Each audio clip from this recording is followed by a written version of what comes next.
Sir Arthur Osborne was my great-great-uncle, and he was the captain of the Carpathia who went to the rescue of the Titanic survivors. And as captain of that ship, what was his responsibility on that day? His responsibility basically was to get his own people on board his ship back home safely. He retired that evening at about 1 o'clock in the morning, and the radio operator was still actually using the radio on the Carpathia, and he would normally have clocked off about midnight. He actually stayed on till just gone 12:30, and he happened to be bending down to tie up his shoelaces when the call came through. So in essence, he wouldn't normally have been on the radio, he wouldn't have even heard that SOS call. So then the first officer went down to my uncle's cabin, knocked on the door and said, we believe the Titanic's in trouble. And he couldn't believe it. He said, this is unsinkable, basically. So he asked twice, the second officer, is this correct? Got up, and then it was all sort of hands go. The Carpathia that he commandeered would normally do 14 knots. And he got everybody up, all hands on, and they actually managed to get to the site of the Titanic doing 17 knots, which was almost impossible for his boat. And all that time, he had his own 700-odd passengers on his boat, on his ship. All their lives would have been put at risk as well because they were dodging all the icebergs as they went.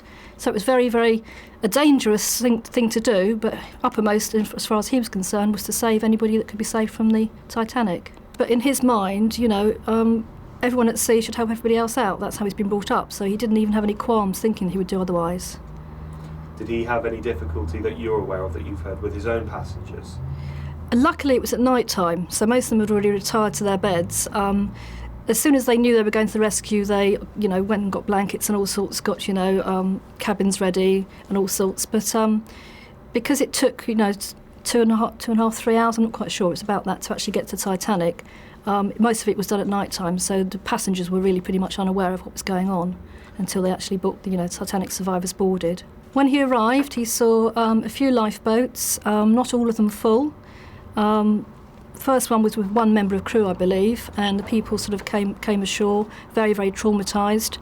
And he then, I believe he actually got in contact with the California, which was the other ship that was close by, but actually didn't actually make it.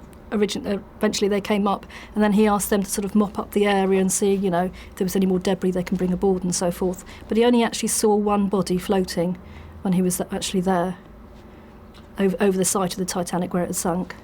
I mean, my uncle's only concern really going to the rescue was putting his own ship and crew and passengers at risk. He was surrounded by icebergs.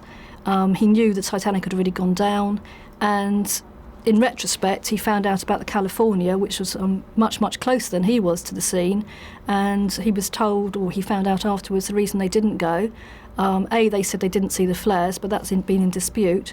But B, they were surrounded by ice floes, and it was a danger to anybody to actually go to that rescue.